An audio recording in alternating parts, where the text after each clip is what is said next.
Hi, this is Rosemary, and I just want to really quickly show you a neat feature in your Stellaire, Luminaire, or Dream machine, where you can take the decorative stitches that are built into your sewing machine and put them in the hoop to create your own border design. So the first thing we're going to do is we're going to push this number 5 menu that's right here, and then up here on number 1, this is where all your sewing machine stitches are built into the machine. So I can scroll down here, and I'm going to choose this number 117 stitch right here. And when the stitch is up here, it has only 2, but I'm going to set it down and I'm going to put my finger on it and move it up here to the top of the screen. At this time, I can change the color to whatever color I want it to be. So I'm going to make it purple and say okay. Then the next thing that I'm going to do is, if you look at the screen right here, there's a little emblem that looks like 9 little squares. I'm going to push that emblem and push the plus sign, and you'll see that it'll duplicate that design exactly. So I'm going to do it again until I fill the screen. I don't want to fill it too much. I want a little room on the top and the bottom so that I've got some wiggle room to move it up and down if I want to continue it as a continuous border. So then the next thing I'm going to do is come up here and choose the sideways squares. And that's going to move this once I push this button right here so they go sideways. So now I have 2 rows of the same one. Now see this emblem right here that looks like it has a dotted line right next to it? I'm going to push that and push the knife, and it just cut these apart. So now I've got 2 of the same one. And if I push the mirror image, now they're mirrored image of each other. So now I'm going to push add, and I'm going to go back into the same menu, and I'm going to scroll down, and I want number 126. 126. This one is a really fun design to make a border out of. So I'm going to put that one on there. And it's not exactly the size I want it to be so that it comes out even with this. So I'm going to push edit and size and just hit my outward size probably about 3 times to make it a little bigger. And I'm going to hit the color and make it pink.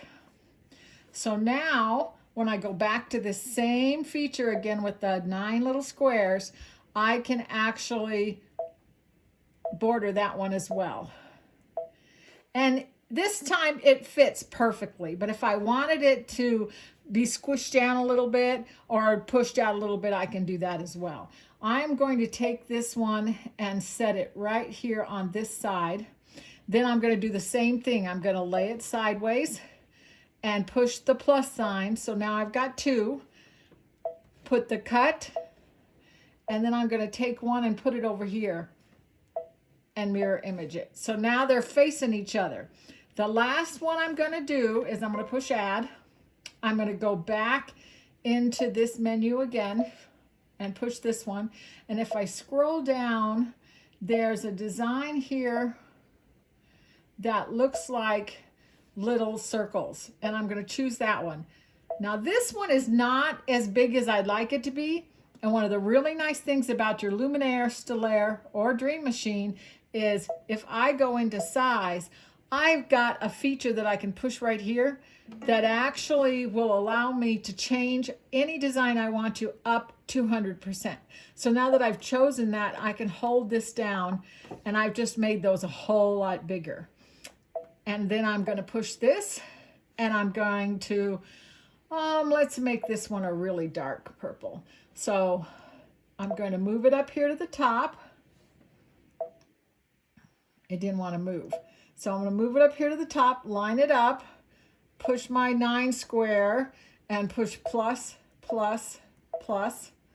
This one's a little bit too big. It's a little longer right here. So this little button right here that makes it move them in, it will actually move them in a little bit so that they're pretty much the same length. So now all I have to do is kind of move them so they're bumped up against each other. I'm going to put this one all the way over here. And I'm glad I've got my grid on, because now I can kind of use the grid to see if I've got everything pretty much lined up where I want it to be. And that looks pretty good to me. Let's see, let's move that in just a little bit more like that. So that looks like a really good border that I want to sew out. Before I get ready to sew it out though, the last thing I want to do is I want to group it together. And in order to do that, I have to push this little square, circle, and triangle. Once I choose that, now they're all selected at the same time. I'm going to push my group button.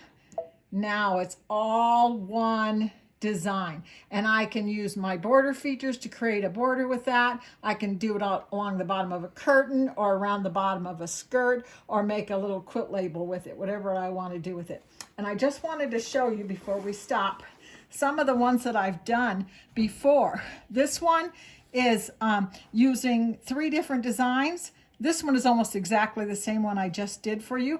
And this one is using the cross stitch ones that are in there, that once you put them together, you can actually create something that looks like a little ribbon, or even this one here that looks like a ribbon. So have a lot of fun. This feature has endless possibilities. Thank you.